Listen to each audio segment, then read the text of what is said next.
So good morning, everybody, and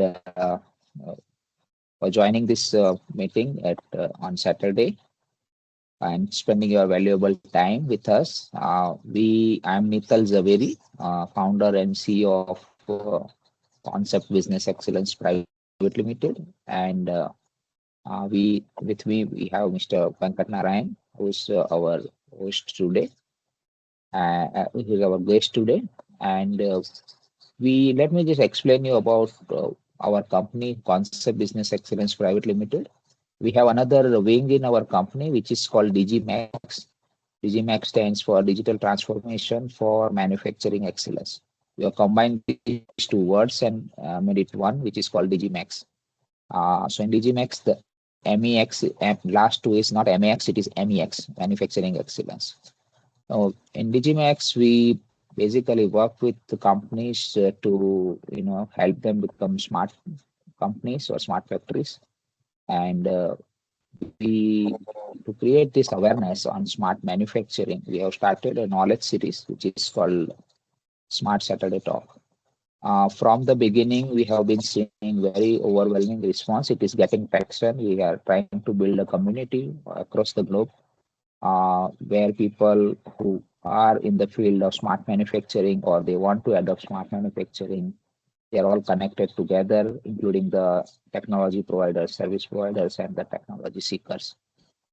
And this is our eighth episode in this series, and we are very lucky to have one of the best speakers to have with us.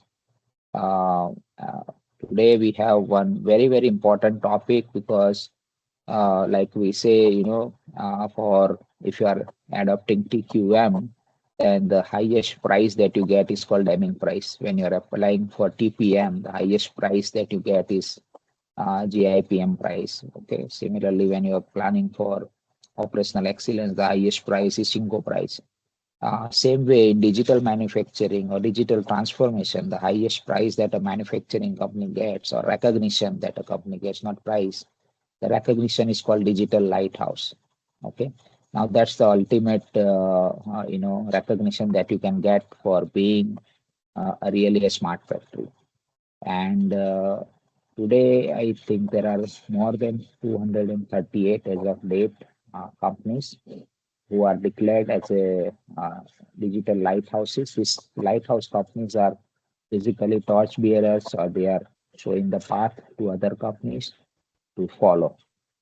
And we have Mr. Venkatanarayan, who is has already led this initiative in one of the world's largest pharma company, and he has not only led it, but he has his efforts were recognized, and this entire company got into this digital lighthouse for the case studies and use cases that they have implemented. So let me introduce, first of all, thank you, Mr. Venkatanarayan. And let me introduce everybody, Mr. Venkatanarayan. He's a Pharma Advisor with BCG and ex-Vice President and Specialist of Digital Transformation and Operational Excellence at Dr. Reddy's Laboratories. He's a visionary leader in pharma manufacturing. Everybody who is from pharma must be knowing him with more than 37 years of experience, shaping his high-performance organizations for future-ready operations. As a digital transformation, lean, and change management, Dr. Reddy's Laboratory, he has led India's one of the largest formulation manufacturing facility sites, which is like a benchmark in quality, safety, regulatory excellence, and digital transformation, and also adopting US FDA and other international standards. His efforts for implementing lean, digital innovation, and strong values and people engagement has been recognized as one of the top 100 plant managers of India. So that's very great. And he has led a team for digital transformation in large plant and advanced digital lighthouse by the World Economic Forum in 2022, which is very early. And he was mentioned as a Wall Street New York edition as an early visionary in pharma automation and digitalization as early as in 2015. So he's also very active in the foundation called Art of Living, and he's helping with a smile on the faces of corporate leaders. That's very good. And he's a very passionate mentor, industry voice, and he's committed to developing the next generation of manufacturing leaders. I had an opportunity when I was the chair of American Society for Quality India section to also invite him in one of the Pharma Excellence conference, and I saw his passion that time also. So thank you, Mr. Venkatarayan, for joining this. Maybe you would like to just say something from if I missed something in your intro and you would like to share with the audience. No, absolutely not. Thank you very much, Mr. Nital. And I know that that was the beginning of the COVID times, and I think so we had to go online, Yes. that last meeting Yeah. as well. And then from there Yeah. onwards, I've seen that you and your organization is doing very good work. And therefore, a Thank you. lot of information dissemination is something that can happen very well, when good people collaborate. When I say good people, people Yes. with similar vibes, similar thinking, when we collaborate, it comes together very well. And so I'm very Yeah. happy, more than happy, to be here with you on this podcast. In fact, for me, let me admit that this is the first time that I'm doing a podcast. I mean, I've done other forms of knowledge dissemination, lectures, panel discussions here and there, so many of them. But as a podcast, this is the first time. And also that I'm there live on LinkedIn for the first time now. So there are a couple of Okay. firsts that I'm also going through, which I'm very happy about, obviously. So Okay. I thank you think very much. that's great. You will remember us for that actually, and we will also remember that thing. Yeah. Okay. And thank So you for a good let's. team that you are having. Both Yeah. Pratyay and all have worked with me very well, in, to bring Yeah. it to fruition Thank you. today. Yeah. Thank you. So for audience, we have done is we have created because we had done some homework. We have a complete flow, of how we want to do this. So I will, maybe we'll start with the flow of right from what is the digital lighthouse until the time how do we get this digital lighthouse. Okay, so let us maybe there are people who know already about digital lighthouse and there are people who do not know about it. So I would like to ask you the first question to begin with. Can you explain what do we mean by digital lighthouse? Because many people still may not have idea about what the context about what digital lighthouse is and how does that work actually. Yeah. Yeah, good question and good starting point. Before that, I would like to just tell you one small thing. Some very good sentence Yeah. that I heard recently was that, Mhm. is this 1 hour enough for people to learn? What about a digital lighthouse and etc. Correct. But then I know 1 hour is not enough. I have myself worked on the work that I did in my last company for more than 2 years for us to get that Oh, light. yes. But what I like, that's a simple, catchy slogan, and that is that knowledge can be given free. Mhm. When it comes to service, Yes. it will be at a cost. Correct, correct, correct, correct, Correct? correct. Because That's right. service doesn't happen in 1 hour. It'll happen over a lot of Yeah, period of time. If I or you or anyone else in this system, and I'm very sure that all the people here sitting here are the ones who are curious, are the ones who want to learn, are the ones who have achieved certain things in life, and then they want to correct. move further up. And therefore, this is an Absolutely. august gathering. This is not just a group of some 30 odd people on the teams and many more on the LinkedIn. So when we are talking to an august gathering like this, I'm very happy to share knowledge. And as you said, a digital lighthouse, as per the World Economic Forum, is a beacon. It's something like a typical lighthouse. Many of us don't see lighthouses if we are not in a seashore town. But lighthouse typically is that rotating light that you find on a seashore, which is meant for ships to understand where the coastline is. Nowadays, of course, Correct. with so much of other ways of communication available, that's no longer a difficulty. But earlier, that was the use of a lighthouse. So when we are talking about a lighthouse, and World Economic Forum very rightly put this term, that when people, when industries, when professionals want to do something digital and go there, how do they go? where do they see the light, towards which they can go. And therefore, this was called as a lighthouse. So it's essentially, beacons of transformation. They don't just, adopt technology, but they are given this status only after thorough scrutiny of at least, 5 different things.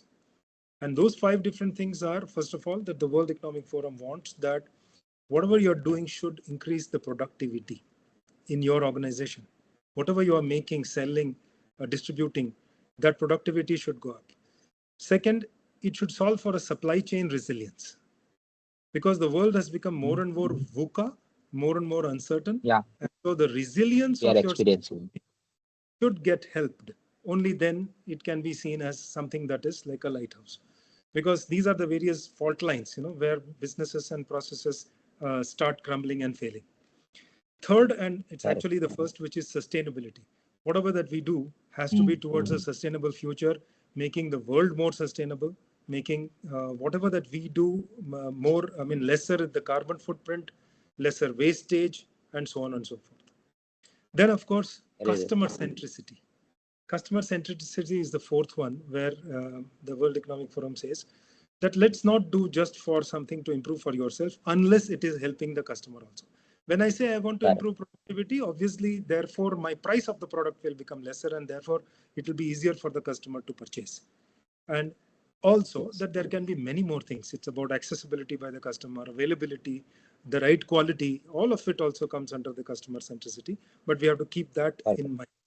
And finally, all said and done, our own workforce enablement, the people who are there in your organization doing work, making product, etc., to enforce, to give them, enablement in terms of autonomous way of working, giving them respect for the work that they are doing, and so on and so forth. Unless on these 5 steps there is a significant progress, the World Economic Forum people are not ready to accept you as a lighthouse. Wow. And when we say So it digital covers lighthouse, all the aspects. yeah, and when we say digital lighthouse, it is about using all of digital technologies available in order to make these 5 things possible. Now, what are the Oh, digital technologies? The world is full of digital technologies. I mean, if you have this webinar for 24 hours into 2 days, also it can continue. But they have identified something called as the fourth industrial revolution technologies, the correct. 4 IR technologies.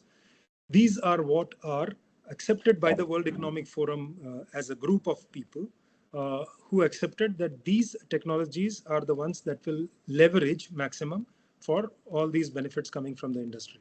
And as all of us know, I'm sure all of us know already, that the World Economic Forum is a big group of several kinds of people. It's not only industrialists, it's not only scientists, it's politicians, it is, celebrities, it is sportsmen. Everyone is there in that, and all of them together have come together and said that, these are the things that the industries should be doing, such that they can qualify for something called as Industry 4.0. If you allow me half a minute, what is Industry 3 and 2 and 1? That is also for some people on this group, maybe they are not aware. Just to recap, because all of us had probably Okay. studied this in school or college, is that industry first, the first industrial revolution happened when steam was found. Steam as a force that can move engines, it can heat things, it can do many things. One idea becomes only an idea if it can serve only one purpose. But if that idea can serve various purposes, only then it becomes called as a revolution. So steam was something of that kind, which was called as the first industrial revolution. The second industrial revolution was the discovery of electricity, electric power. As we now know, electric power can make motors to rotate, it can make lights, it can make so many things to happen. So that was the second industrial revolution. The third was the advent of electronics. Electronics has brought in a new dimension by itself for doing a numerous number of capabilities. And that also became the third industrial revolution. This fourth industrial revolution, therefore, then became how are we utilizing the previous 3 industrial revolutions outputs and tons of data that was created because of the third industrial revolution. how are we making best use of it for improvement of services to customers, services to companies, and so on and so forth, better and better and better. That is what it all stands for.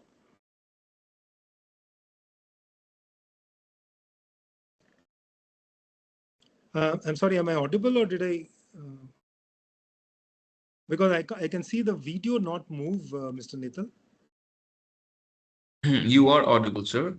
I think Okay. the internet is a bit wonky. Okay. So again, in a lighthouse, what the World Economic Forum looks for is not just a pilot, experimentation which works, but something made to scale. And that's when you will start getting results. So integrated solutions at scale along with workforce transformation, because only that will sustain the change. Otherwise, it will be a blip in the life cycle of the company. And then there will be a sudden, a lot of good things happening. And after 6 months, all of that will be down. So instead of all of that, if WEF emphasizes that it should all be sustainable, something that will be continuing to happen all the time. Hello. Yes, sir. Perfect. I mean, yeah, we can hear you, but I think Nital, sir, can you hear us, Yeah, sir? I'm here. So, Okay, okay. yeah, Yeah, sure. Sorry, I had some network issue.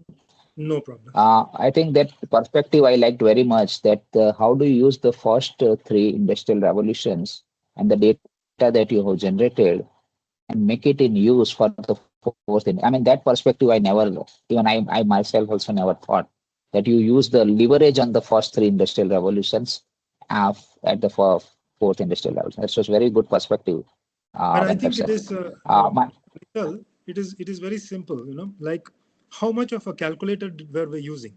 Of course, nowadays nobody is using a yes, proper calculator, but even then, even in those days, yeah, hardly 10%.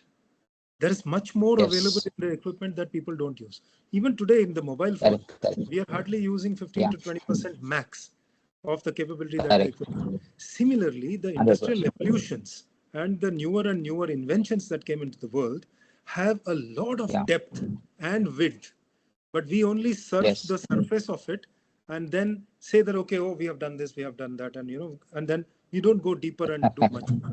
So that is correct, exactly why correct, correct. this so-called lighthouses of by the World Economic Forum has been brought out, that where you are using it to scale, have you got to, in short, I'm sorry if I'm using Hindi and people don't understand Hindi, are we, उसको निचोड़ के पूरा का पूरा उसका फायदा ले रहे हैं कि नहीं ले रहे हैं, are we squeezing out the Correct, large correct. benefit also out of that, those technologies or not? That is what the World Economic Forum would like to see. And therefore, they also look for a step change. They don't want, delta improvement. They don't want a 95% becoming a 95.5%. They would like to see if a Because 95 your becomes a lighthouse. 99% Yeah, in a lighthouse. yeah, In a lighthouse, yeah. yeah. That's a very good that. Have you got the last drop out of it actually, Correct, correct. Very interesting, very interesting. And since my So area by and large has been pharmaceuticals, I can tell you, okay, how pharma facilities must demonstrate, you know, faster batch release times, because batch releases take a lot of time. In the pharma is probably the only field where manufacturing people, if there are 10, there are another 10 in the quality control and quality assurance as well. And I then know. they have The procedure. highest number of quality people are in pharma as a percentage of total employees. Exactly. And that's because of the regulatory. So pharma is not that easy because you have to, apart from doing all these things, even if you do it, so digitalization I have seen is not easy in pharma because you have to also meet the regulatory requirements Correct. along with this. So maybe a lot of data issues and data quality issues, data privacy issues, and other things becomes Correct. very, very important. And that's why it's not that easy. And that's why many pharma companies have still not gone to that level, and it's good that you could do that in pharma company, make a pharma company become a digital lighthouse. So I can No, understand it's not that it easy. is very well said that you can Mm. buy or make or sell a second-hand coat or a second-hand shirt, Mm. but not a second-hand tablet. That's Will right. anyone That's buy right. a tablet if I say that, okay, this is not perfect quality, but you can take it at a discount? Will anyone take it? Because That's there is right. no margin for error in pharmaceutical There's no industry. margin. Yeah. Therefore, So this whole thing, 100% okay. and I will in fact tell you in a positive way that, this entire digital revolution that has happened, industry 4.0, etc., has helped much more to the pharma industries because of all those stringencies that you are seeing in the world. Okay. So maybe, I mean, next question, once we have understood these five aspects that the World Economic Forum is looking, and what you said is that they're not looking for the delta, but they are looking for a leap improvement. And they Yeah. really want to see that you are really a benchmark for other industries to follow. Then, can you also just, give us more idea about some examples, like what kind of impact these factories must demonstrate, within these five categories so that they can become a, lighthouse. I mean, you have already shared that it is not just delta, but it has to be a leap. But with example, if you can share without disclosing the confidential information of any Okay. company. Yeah. Okay. I'll give you a normal example first and then go to pharma. One of the automotive industries, there they Mhm. work on IIoT sensors. Now I can come to what is IIoT, etc. But I am sure the group sitting here, many of them know what it is. The industrial of Internet of Technologies. IIoT sensors wherever we place, and therefore we are able to detect a probable breakdown tomorrow or day after tomorrow or later on in time. And therefore, at the right point in time, taking the logical break on the production line, we can correct the system. And therefore, you will Correct. not face a surprise tomorrow when a batch is being made or when a car is being built. This Yes. kind of preventive maintenance coming out of prediction, which is now called as a predictive maintenance, is much more helpful for continuous run of the lines whenever you want to. Otherwise, you are Correct. making some product which is an extremely urgent product, and then you have a breakdown, and so you can't do anything about it. Correct. There, in these types of things, it is very useful to have these IIoT sensors which can tell you. And what do these tell you? Typically, and since you are also a person who works on lean, the five things that can go wrong typically are related to the five senses that we have. Yeah. If I stand next to a machine, I can probably hear a different sound. Sometimes we also say, Yeah. "Ki mera car aaj, why is my car creating, making some odd sound?" Nice. Something like that Yeah. we sometimes make out. Smell, something starts burning or something happens and so it smells. We can see certain things happening. We can see certain things Yes. not happening the right way. And if you touch some part of the machine or some part of the equipment becomes hot, not the normal temperature or cool or something else. So the five senses, whatever the human can sense, all of those Yes. for these sensors are available now. And so as soon Yeah. as something starts deviating, today, right now, you might say that, okay, something is going wrong, but after I complete this run, I will stop, I'll do a thorough check, I'll do a servicing of my car, so to speak, and then, go ahead from there.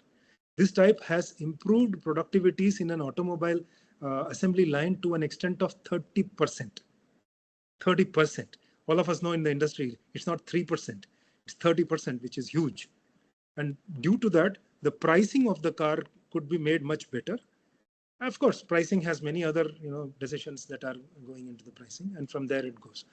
Now, coming to simple pharmaceutical examples also, using AI ML. Now, AI ML is a very oft-repeated term these days, but using artificial intelligence and machine learning and a lot Yeah. of data that is available. Now, for example, any company which has even lived for 5 years must be having at least 100 batches of a certain product that they have made, their maximum selling product.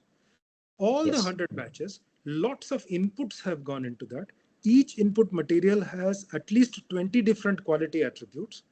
Each processing Yes. step has so many critical process steps and critical process Yes. parameters, and so on and so Very forth. nice perspective. So all these are leading to thousands of data points per batch. Yes. Per And batch. Yeah. when all of that is available with you, it's your company that has made those products. You have only sold those products. You are sitting on a pile of all that data. But if you're not able to use that data, what is the use running the business and not improving things? Here Yeah.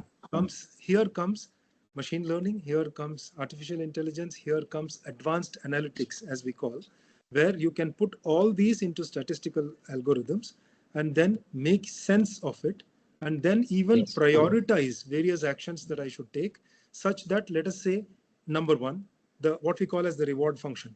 The reward function can be just an improved yield.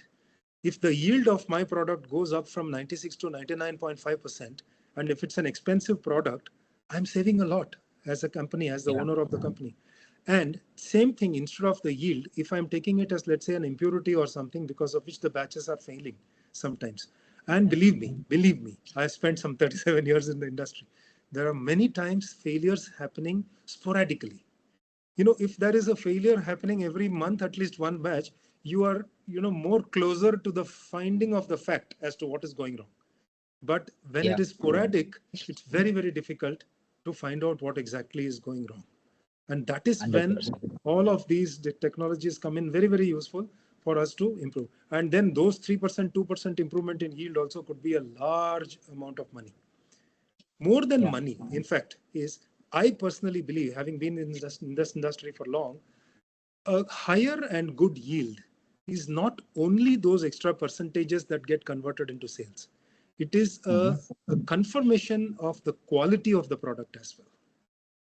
And 100%. therefore, we get a confidence that what I am giving to the patient is of absolutely perfect quality. Yeah, because your input recipe combination and the output recipe combination is perfectly the same. Otherwise, somewhere some ingredient has been compromised. Exactly. And even the Yeah. FDA is the most stringent regulatory body in the world, the US FDA.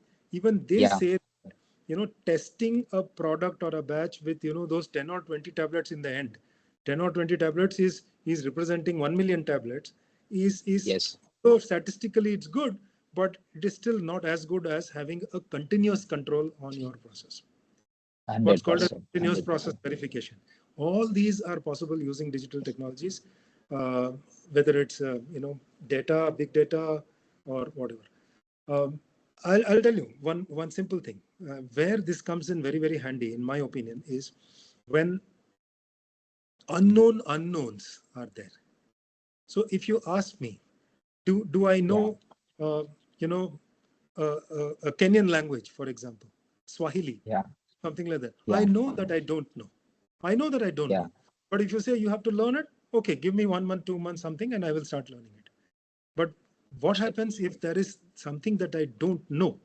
The unknown discovery of unknown unknowns has a very high meaning when it comes to big data and being able to extract tendencies from the big data. All this is what the World Economic Forum wants you to do. And all these and several more examples, energy conservation, there are several more examples that have been done in a typical company that adopts digital technologies and the IR4, the Industrial Revolution Yeah. 4. If it goes to details, I can tell you which of these technologies are more useful for industries, which of them could be Yeah. less. So maybe that was my next question. In fact, that I mean, and also you have given a very good perspective, two case studies from automotive and pharma. I have also worked with a pharma company and exactly on the yield project, and I know that how important it is. It cut across all the functions of the pharma, not only just manufacturing. When you are improving the yield. And so my next question is, there are a lot of technologies. I mean, two questions I would like to combine in fact.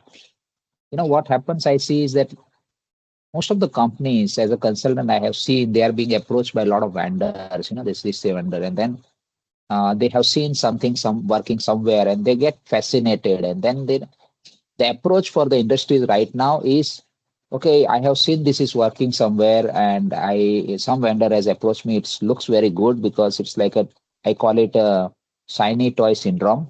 So shiny toy syndrome means, the kid is always attracted towards a very shiny toy rather than one which is very good, relevant toy or something like that. So industries also are having the shiny toy syndrome, and they get attracted towards technology. There is a technology first rather than business first concept. And then at the end of the day, what they find is what I have seen in so many companies. They struggle to integrate all this together, because ultimately what you said is very important that, I mean, you have given very simple example of just 100 batches and how much data points you have and how can you make use of those data points. So ultimately, those things are not integrated because I don't have the one data all this data is not in a cohesive manner, then I can't bring in any intelligence. I can't use it. So how do we use the technology? How do we integrate? These are the two questions. Perfect.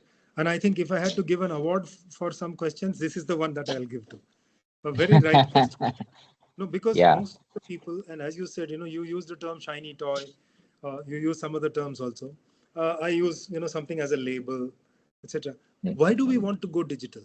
Why do we want to adopt Yeah. digital? Just so that I can call myself as a digital operations, digital plant, so-called smart factory, or is it something else? I will say Yes. that 99% of it has to come out of a genuine business problem that you have. Yes. Identify the problem. Identifying of the genuine problem itself is more than half the problem solved. But once you Yes. identify the right problem, only then you can use several tools. There are so many tools, as you said, TPM has so many tools. So many other lean methodologies have tools. So many other tools are also there. Then you identify which tool and where I can use digital tool. This so-called preamble, if I can call it that way, before embarking on a digital journey, is much more important than the journey itself. Otherwise, as you Yes. said, you will end up making a shiny toy and it may remain only as a toy, and it may not Yes. really produce something.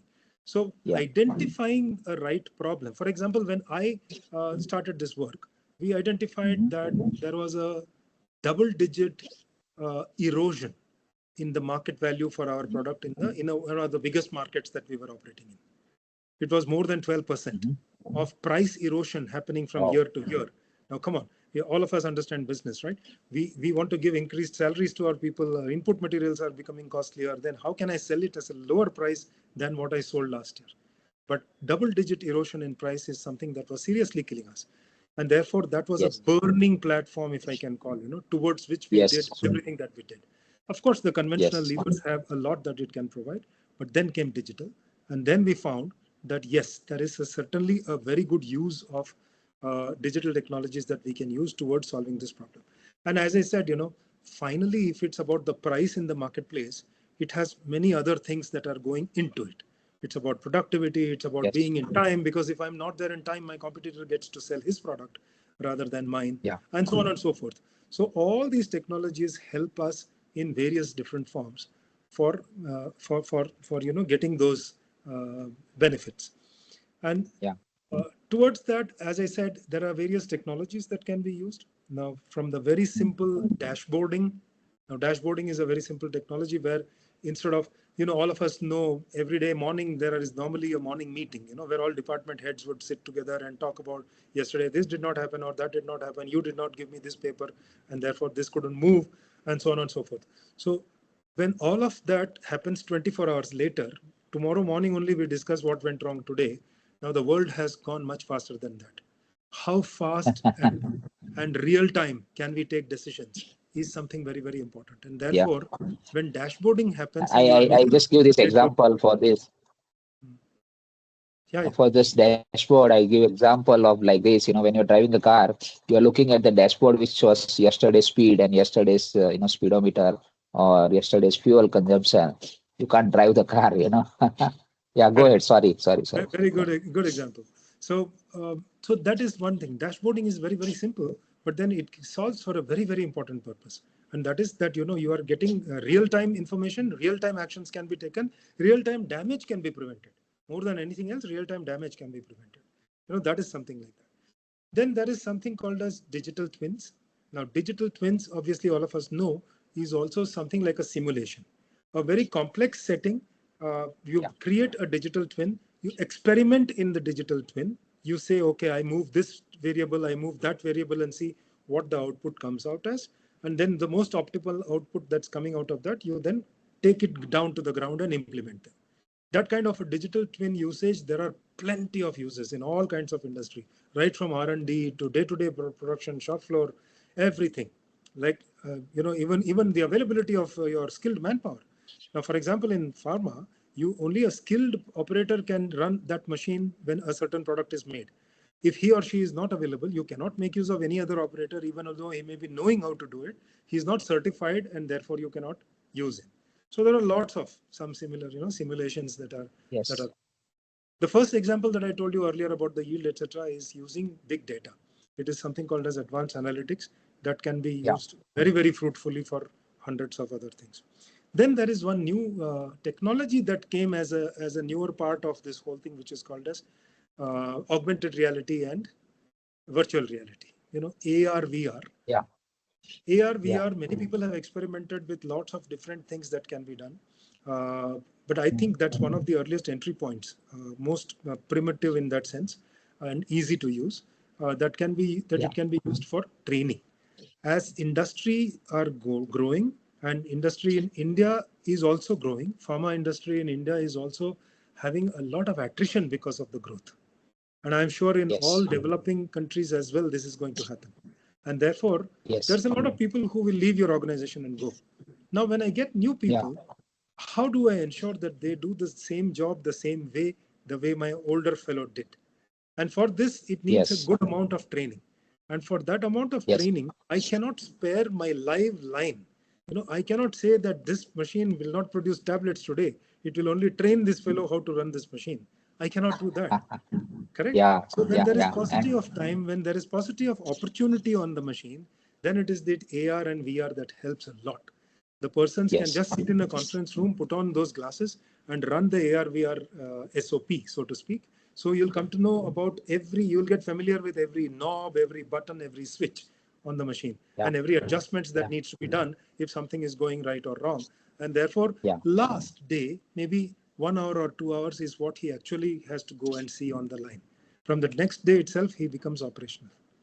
So this Yes. AR VR technology is something that I love, for Yeah. training, and Yeah, especially I know, more. I know, because in pharma, I have seen, that, I mean, for those who are not from pharma, let me tell you that in pharma, this, because of regulatory and other, product quality is very stringent. They have to train each and every employee. They have to keep the records. They have to retrain. They have to keep the records. And not only just keep the records, but they have to validate the training that this person is fit for this job, So this training is very, very, very critical. And now, if you have just this kind of AR VR technology, and you can do this virtually.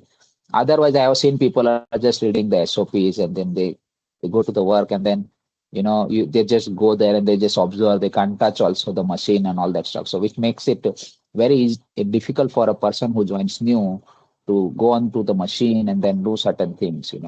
So Correct. very relevant. So I mean, my But next question was also, yeah, But sorry. sorry, Nital, there are two technologies which are not immediately useful for any manufacturing premises. I do not know in our audience how many are there who are from the supply chain, but there is something like blockchain technology also, Mhm. which has become very, very Okay. useful on the supply chain and distribution front. That Okay. I have also not done too much work on that, and therefore I may not be the best person to speak on it also. But that is one technology also, which is part of the various technologies that the World Economic Forum is trying to encourage people to use. Okay. Another one Yeah. is additive manufacturing, which is called the 3D printing. Manufacturing. Yeah. The Really, 3D yeah. printing, at least for medicines and pharmaceutical area, is just being attempted. There are some hospitals in the US which are attempting this because stability of a medicinal product is something very, very key and very critical. Now, if a tablet is Yes. made today in a factory and it has to go to the patient at least 1 month later, the product has to be stable, right? With Yes. so many difficult disorders to solve, like anti-cancer, etc., and therefore complicated medicines to be made, their stability becomes a huge issue. In fact, 50% of the R&D spend in any formulation is for the stability of that formulation. 50%. Okay. So believe me, if $1 billion or $2 billion is being spent on development from the beginning of a new product, around 50% of it is going into stability.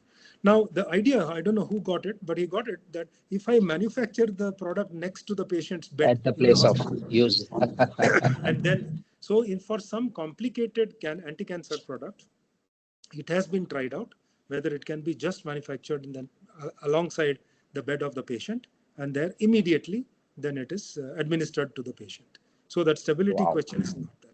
Now this is 3D printing. This is coming from 3D printing.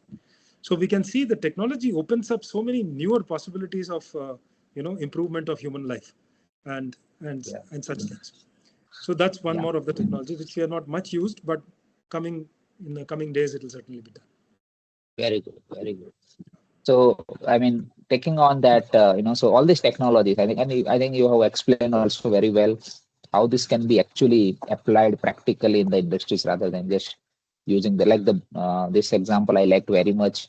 The AR/VR example for pharma is very important, and then is the additive printing in pharma. I never thought it can be used like this. The question is now most of the people they think that technology will replace the humans. What will happen to the humans? So on the human side, there are companies. If you talk to the management, it's okay, but when you talk to the employees, they are worried sometimes about, and there is a change. The change management doesn't happen because of that fear. So how do we engage people, and also how do we engage the leaders and create a culture for a smart factory? Very good, very good. Because even to the extent of sounding absurd, I can say that going digital or so-called digital transformation is not about digital technologies. It is about change management. Wow. It is that Wow. which makes the biggest difference, not Yeah. so much about the technologies. Nowadays, technologies are available, and better technologies are available 2 months later also. So the Yeah. speed of technology improvements is so huge that, yeah, you will have to pay for it and you have to get those technologies. But to make it work for your organization, your businesses, your setup is the change management. And that is not keeping the same pace as technological improvement is happening. And therefore, I think what is the right thing to do, and I'm happy that we did that in my experience as well, is from the day one, we started looking at what digital technologies can do. And therefore, we took some time to think and put up a full syllabus, so to speak, about what the CEO of the company should know now that we are going to do a lot of digitalization. And CEO of large companies can be really somebody whose head is in the air, is in the sky typically. But then even he or she should be knowing what the middle management, senior management and middle management should be taught about digital, what the junior management, and finally what the technicians should be knowing about what is digital. Yeah. These we have to think through, and then we started giving appropriate training for each of them, right from the bottom to the top. To the top, it was more about appreciating what questions to ask, how to understand what benefit it is giving or not giving, when it will give, how much can be the gestation time for these things, and so on and so forth. Whereas to the last fellow in the line, it is about the concern that you talked about. You Yeah. said that what will happen to my job. Now, if Yeah. I can recall, at least in the Indian scenario, there were when we digitized banks, there was a huge hue and cry. There were lots of labor unions which went against the government, and all of that. But what I came to know later is that not a single job was closed. Yes. Every person was redeployed with a different skill. Yes. So instead of Yeah. writing on those ledgers that this man's account reduced by 500 rupees, he's just keying in that 500 rupees has been withdrawn from so and so account. Right. Beyond that, now with use of digital technologies, even a keying in is not required, because you can just go to the ATM and take out your money, Yeah. or you can just do a UPI payment and your money is from your account is gone to the other fellow's account. But what will these people then do? That's exactly one of the key pillars of what needs to be done when we go to digital. It is Right. identifying higher order work for the same people who were earlier doing a lower order work. Now, Right. for example, even physical labor. Yesterday, I was going around in Hyderabad, one of the roadsides. There was a lot of digging that was going on for the road widening that was happening. It was being done Yeah. by an earth mover. Whereas Yeah. I was just thinking, and even I was talking to Yeah. somebody that 20 years ago, 30 years ago, I would have seen 100 labor, you know, sitting Yeah. there with all those tools to dig the holes and then fill it up with Yeah. cement and all that. Today, these earth movers can do something in half an hour, which used to take 5 days earlier to do. Yeah. So and if I have to distill that into something more readily useful for our discussion, I'll say that whatever is repetitive and mundane type of work should not be done by humans. It should be done by machines. Yes. What is mundane? Maybe that, I pick up a certain something, I put it somewhere, and then the machine does something. This is just a picking up and keeping. This need not be done by a human. Why should a human spend time and his thinking power for this?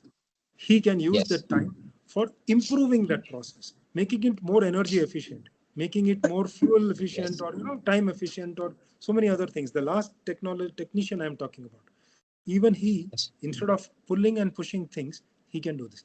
Any routine matter when it comes to a human, and this is industrial psychology, I'm not saying this, which says that any routine repeated stuff, people always tend to take shortcuts. Yes. And those shortcuts can sometimes become fatal to your business. It can create a Yes. bad quality product, or it can create something drastically wrong. So human Yes. mind should be occupied with something intelligent that they can do, not doing mundane stuff. And in order to do the mundane stuff, the industry 4.0 has one more technology called as robotics. Yes. Robotics as part of industry 4.0 is not just the physical robotics. There's a lot that can be done physically, along with an assembly line sitting next to people, what we call co-robots, co-bots. All of these are also there. Beyond that, if you think about it, there's a lot of data that moves within a system when a Yeah. certain consignment of something has to be, let's say, approved or released into the market. In the pharma scene, it is much more, because all the data goes through quality control, and then somebody has to collect it, somebody has to look at it, whether it is fitting within the overall system or not, and then only clear it. Now, that is all data movement. Now, data movement can also be robotized. Yes. Even there, Yes. I know we are working with hundreds of limitations, called as this is the upper limit, this is the lower limit, it has to fall within this and all that. Never mind, a machine can very, very easily understand that. Yeah. Yeah. And therefore it can take your current batch data into through all of that. And so this is what is called as RPA, or robotic process automation, where Automation. Yeah. there is no physical robot, there's no something that's picking up and keeping, etc., but data goes through a robotic process, and then it gives you an output saying that yes, this is good. I have found that out of a checklist of 100 items, these 98 are all fine. These two are I am having a small doubt, you please look at it. So the human Yes. there only needs to look at those two, apply his intelligence and his knowledge, and then say that, okay, this is fine enough, I'm still approving this batch, or that, no, sorry, this is not good, so something else has to be done. So Excellent. these technologies are extension of human brain, and therefore we should use it like that. So there's Yeah. no point having an excellent laptop and a printer, and I still say that I will write down everything. My whole essay I will write down. If somebody is Yes. doing that, but I'm sorry to say, I appreciate that you also found it laugh worthy. I also find it laugh worthy. But in my experience so far, also with some clients, with some people, I have seen that going digital is also having a negative effect with them, because they are afraid. This is actually not a very great topic to be talking about, but they are afraid that a lot of transparency will come. It is Yeah. mainly a problem with those who are afraid of transparency, Yes. who Yes. are It's like the adjusting same thing things. what in government of India, they did this digital transformation, and then a lot of transparency was there in the system, and then many people may not like that transparency actually, because if you want to do something Correct. not so good, then it's not for you actually. I think Correct. Correct. excellent. I really appreciate the what you're. I mean the wisdom that you're putting and the practical examples that you're putting in this conversation. Let me admit, Venkat sir, this is this is the first episode where we are getting so many reactions. People are reacting to every sentence that you are speaking. Actually, people are Right. putting thumbs up and they are putting claps and all that. I mean, I see. this, if I have to, collect the data and present this to you, this has never happened in any of our, talk actually so far. This is by far so many people are reacting to your Thank questions in a you very positive manner. They are loving what you are speaking. I think so much. I really feel now we are at the end of this, but I feel we will have to do one more with you for the remaining questions that we have. We will. So because I want people to also speak, my last question to you would be, what is your one practical advice for all the companies who are there? How do they start their, digital transformation journey? How do they embark on this entire journey? What would be your practical, very practical advice for that? And then we can take some questions from the audience. So I will suggest that, while I can kind of reel out the series of things that one should do. For example, you should first understand your current digital footprint, what you are doing, what you're not doing. Now, for example, there are some companies which are not even using the basic ERP like an SAP, but then if they are dreaming of something very, very digital transformation that they can do, that's a far cry. So first you have to know where your digital footprint is, and there, from there, how you will go forward. But even before that, as I said, you should understand your problem that you want to solve. This is the problem I want to solve using digital means. And again, if I have to just open the door of my house, I don't need a digital technology for that. I can as well use my hand and open the latch of the door. So where there is a problem that I'm hitting the wall, I'm not able to get some good ideas as to how I can solve for it, then I use this. So I will suggest that for those who are just beginners, who are just getting started, there has to be a small problem that you identify, but that is critical to your business, and use technologies and solve and solve for it. And why I'm saying is out of the humanness that I can also understand. I've been working with people for so long, is that people also then get a confidence that digital technologies can solve our problems. Within the organization itself also, if you have to create that kind of feel first, because admittedly, as we go higher and higher, the monetary investments are also higher. And therefore, if you need a conviction to come in that, first take a small problem to solve it using digital means, see the results, show it to the board of your company, and then say that now I want to do several more like this. And then ask for money, implement, etc., etc. In parallel, believe me, you have to build the digital capability muscle in your people. As I said, right from the bottommost fellow to the middle fellow, to the senior fellow, to the absolute top fellow. Everyone needs to understand what is digital. And believe me, even if you are not embarking on a project, if you don't do that, you are not going to be alive tomorrow. The world is such, and the industrial world is now such, that these technologies, unless somebody, I am already having a lot of gray hair. So for me, maybe not so many years of work is remaining. But for everybody else in these organizations, their entire life is going to depend on Industry 4.0, Industry 5.0, digital, agentic, cloud, everything. And in order to learn those, immediately you have to speak to your organization, your people managers, your HR, whoever, and ask for the right things. Why? Even LinkedIn, our partner for this event, LinkedIn has so many of those courses that are available. Many of them are free of cost.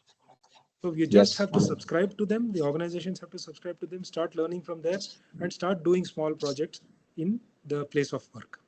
Only one small caution when it comes to pharmaceutical industry is you cannot keep experimenting. In your attempt to grow digitally, you will have to experiment. But then in pharma, you cannot experiment on a live batch, which is a product being made for a patient. There you have to simply comply with existing known quality ways of doing. Other than that, you can experiment and keep going ahead. And that's where the so-called, this term I'm taking from the IT industry, the agile way of working becomes important.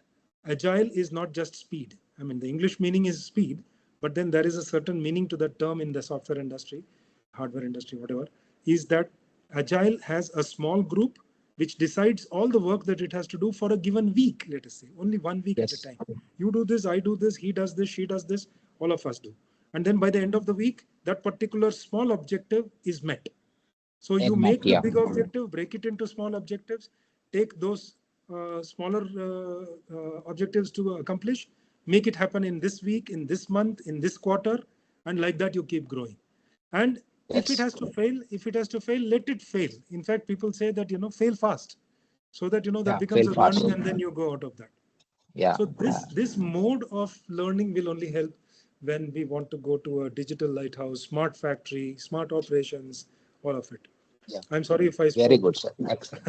a lot. No, no, I think that's very, very interesting. So you said like you take up one problem, but start with that one problem, but which is very critical for your business. Prove that to your management, get more money, build the digital muscle across the organization, and everybody needs to understand at least the basic things about the digital and how you can do that. You mentioned about various training programs which are available on various platforms. In fact, just for the your knowledge and for everybody's knowledge, because of this gap, we see that a lot of there is no formal programs available for industries, especially in manufacturing. We have started a program, Venkat sir, which is called Certified Smart Manufacturing Professional Wow. at DigiMax. And maybe someday we would like to also invite you as one of the speaker in that as a guest lecturer kind of thing. So that program, Certified Smart Manufacturing Professional, is we got this accreditation from USA. And the idea is this that at least manufacturing people should know something. What do they know about what should they know about smart manufacturing? And they can get certified and they we also give them some projects to do at the end of the program actually. So I think we have a very very good interaction and very good reaction from all the people. I mean, the reactions never stopped actually. People are just loving what you are saying actually. Every sentence uh, was extremely useful for everybody, and it was a lot of depth of knowledge and a lot of depth of actual implementation. I hope we have many questions from the audience. Let me ask Pratyay to facilitate those questions. So Pratyay, you can pick up some of the questions. Maybe we will not be able to attend all, but maybe you can also combine some of the questions to one, and then you can ask to Venkat sir, and you can also Aditya, you can also check on LinkedIn if they have any questions. Yeah. So Pratyay, over to you. Yeah, sure, sir. I think we can maybe just take these questions that we have in the chat box first, because they Yeah. have put it first. They were already Yeah. curious about waiting to ask the question. So Sure. yeah, Sure. so Sure. one question about AR/VR is industry. So this is from Mr. Mohit Narkere. Is industry really accepting this use case of AR/VR basically? Like if operator is trained on AR/VR system and does not need on-the-job training, can he directly go for production? Or at least that on-the-job training time has that gone down from 15 days to 7 days or something? So how wide is that acceptance of the AR/VR training when we come to compliant and stringent environments? Very good. Compliant and stringent environment, I'm translating that as pharmaceutical, for example. And I'm saying that these kind of AR/VR based training is absolutely acceptable because this is only increasing the speed of learning and the precision of learning. Will it help me not to get a formal certification from the quality assurance or from the training department for running a certain machine? No, this is not replacing that. This is making it faster. And I think in the chat box, what is written is, does it become from 15 days to 7 days? Absolutely. The real learning time itself reduces. And moreover, as I said during the main talk, that the time spent on the real machines and the real shop floor is much lesser also, only towards the end, maybe 10%, not more than 10%, 5 to 10%. And therefore, those areas are available for commercial production for that much time. So the typical process would be like this, that I first give a written SOP because most of the companies still have written SOPs for what needs to be done. So the person goes through that, then goes through, wears this HoloLens or Microsoft HoloLens or similar other equipment for AR, VR. First of all, the SOPs have to be made on that. Somebody has to put an effort on that. Once that is done, and then you sit in a conference room and go through that for maybe 2 or 3 days continuously so that you get familiar with all those knobs and controls and various metrics that are there on the machine. And after that, you spend 1 day on the line, maybe a half day on the line, actually running the machine or doing some things on that. In between, you have to get certified through a questionnaire based evaluation as per the procedure that your company has in the quality assurance or in your training department. That we cannot do about, but that can be digitized, of course. That need not be a pen and paper, that you're writing an essay. It can be digitized. You can take the test, pass, or go for retraining, and then get certified that you are suitable for that job. Does that answer your question, Mr. Mohit? I think it I, does. Maybe I mean that's perfect. Maybe if they can say if it answers the question, that would be great as well. Mr. Mohit, you can unmute your mic and if you have any feedback over that answer. But let's keep it short. Yeah, let's just go ahead with one more question right now. So okay, let's take this. Is there a certification? This is from Mr. Mallikarjun. Is there a certification for digital lighthouse, and what is the value addition for manufacturers, let's say MSMEs? How is this different from digital transformation? I think we should not get confused with digital lighthouse and digital transformation. Now, digital yes, transformation is a transformation in one aspect, one or more aspects of your organization's working using one of those technologies. And easily put on the table on the tray is those 8 different technologies which the World Economic Forum is talking about. Even if you pick up one of those technologies and apply it to one area of work for you, that is transformation. That is transformation. yes, That is digital transformation, and that's fine enough for you. And nobody needs to certify you on that. Nobody will yes, certify you on that. And there is no use of any such certification either. It is what it correct. does for you, your work, your business, your finances, your efficiency, your productivity, your capability to serve the customer better. Nobody gives you a certificate for that.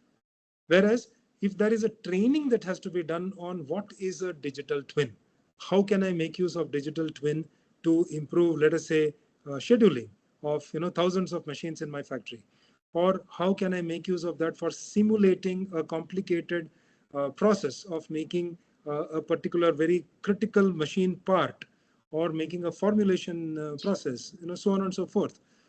For that basic technology to be that you have learned about it, there are certifications available. Even LinkedIn gives you certifications for those technologies.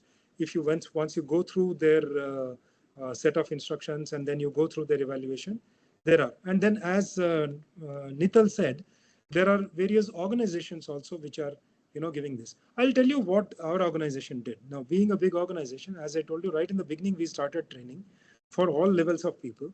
Then we also realized that how can people start thinking that this is a problem that I can be solving with a digital technology?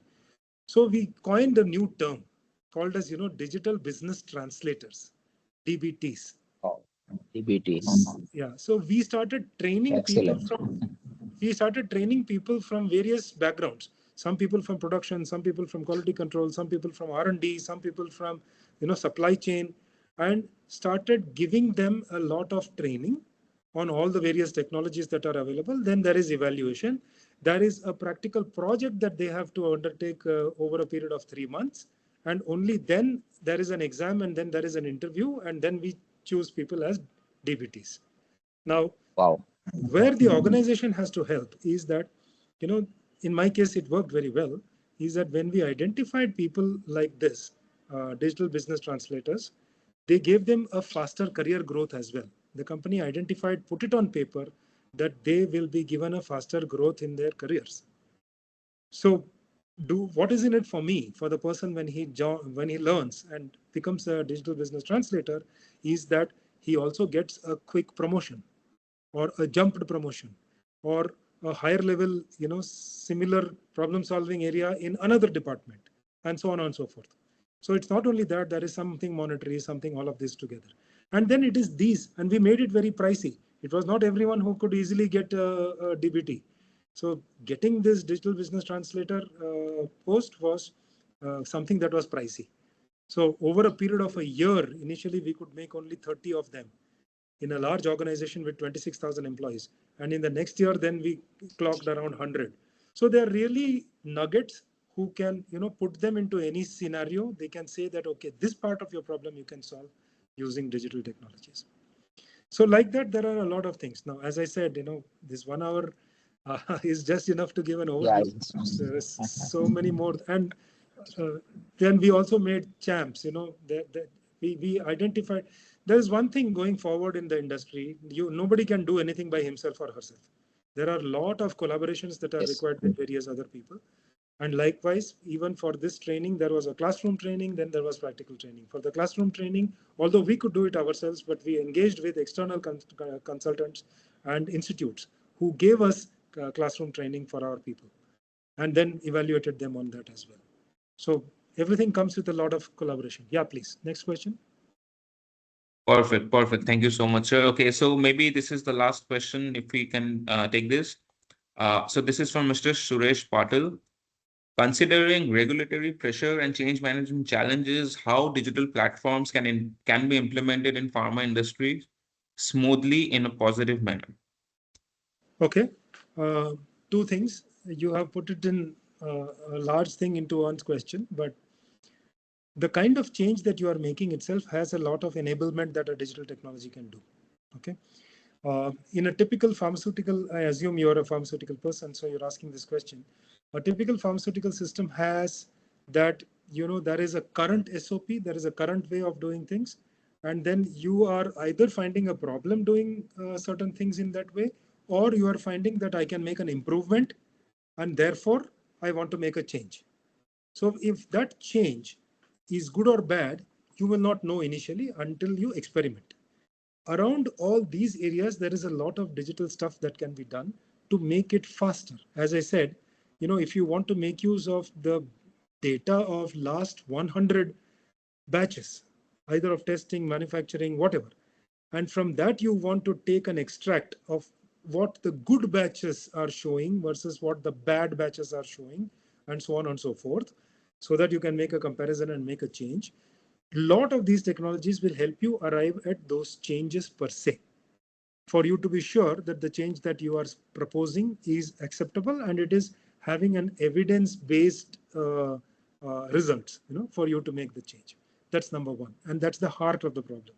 The second is that the process of going through a change control itself many times is very cumbersome. It's not that it will go through a lot of difficulties, but cumbersome in the sense that somebody has to initiate it, the supervisor of that person or that department has to approve it, and then it goes to quality assurance. They need to do some experimentation. Then somebody there approves it, and then the quality head goes and says that, okay, if we have to make this change, we have to change this SOP, to these sentences. And then that happens, and then only the draft version of that SOP comes for training, and all those trainings are completed. Only then the final SOP comes into shape. This whole thing is a process flow. So there's a lot of automation that can be done for the process flow also. These are simpler automations, but there is a process flow automation. So earlier papers used to go from this table to that table, and somebody would sign there and a third person would sign tomorrow, and then a fourth person is signing off day after tomorrow. All this now becomes in a process much, much faster and therefore easy to implement. And I have seen hundreds of these examples. So you don't have to disbelieve, whether this will work or not. Yes. Yeah, as you said, Nital, there are a lot more things that we can talk in this topic. Maybe we'll do a part, but then we can, I'm sure today, whatever we did, we have covered at least half of it, and maybe the training can be done. Yeah. So we have to have a next session because I couldn't get my question in. I mean, I should have a chance. No, you are from the organizer. Please ask your question. No, sir. I'm just an attendee here. Okay. I think we have 15 minutes plus than our standard time, but people are still engaged, both on LinkedIn and here also. I think it is very, very interesting, very, very engaging. And as I said, Venkat sir, it is this is the first episode that I have seen where we are getting so much reaction on every sentence that you are speaking, which we have never seen actually. So, I mean, definitely we will take your time, and we will maybe after some time we can have the part two of this same this thing.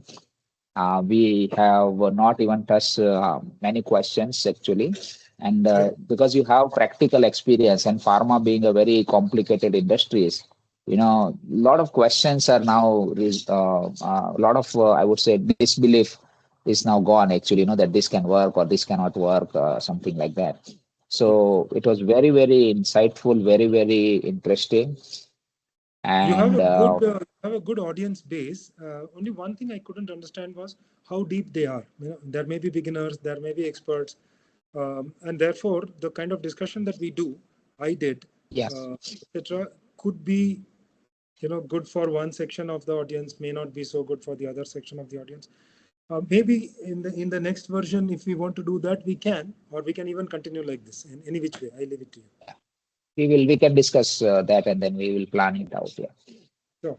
Thank you A very much. lot of good reactions on LinkedIn also. People have really appreciated it. Actually, they have put their feedback on the chat. I also request all of the audience in the teams also to put your feedback on the chat box, so that we are encouraged to, share this with our, Yeah, speaker. please Okay. share it with. Uh, yeah. Thank you, Venkat sir. I mean, really appreciate your time. And your knowledge is really wonderful, and we really appreciate every sentence that you spoke was very, very useful, very, very relevant, and it was so easy to understand. I would say at the end of the day, it was not. I never felt like, even if somebody is a beginner or somebody, you know, you put the context into the place. For beginners and even for those who are at an advanced stage also, you have put certain perspective in such a manner, which was so useful. I mean, I can really say, sir, that it is. I would say it is one of the best episode that I have even seen other places also. Okay. So thank you very much for your Thank time. you very And much. Thank you very much. But I think what helps is also, Nital, as you know it very well, there is never one solution to a given problem unless it's a technical problem. Overall improvements come in a holistic manner. Like you do the correct. TPM, you do digital, you do lean, everything helps you to improve your cost position in the market. Therefore, your Yes. market share and everything else also. Likewise, even in life, a lot of professional work alone doesn't help. Then there has got to be some spirituality also. Like what I am doing along Yes. with what I've learned from the Art of Living, Sri 𝐒𝐚𝐿𝐴𝐵𝐴𝐵𝐺's institution, and I'm also a faculty there. So there is a lot that helps me to make my personality more rounded. So this Yes. is something we can talk about, on a Yeah. some later day. We can take a topic like this Maybe also. And smart and spirituality together. wow, you gave it a good name already. Maybe you can put one more S to that. Smart, spiritual, and something else. And then we can Yeah. do. Yeah. Oh, yeah. We'll have a smart spiritual Saturday, talk. Saturday is already there. True. Okay. Thank you very Thank much. you very much. Thank you, all the audience. We love you. Please, share your feedback. We can share it with our speaker. And looking forward to the next session. Pratyay, Aditya, great job. Keep it up. Thank you. Bye. Thank you very Thank you, much. everybody. Thank you, sir. Thank you for joining, everybody.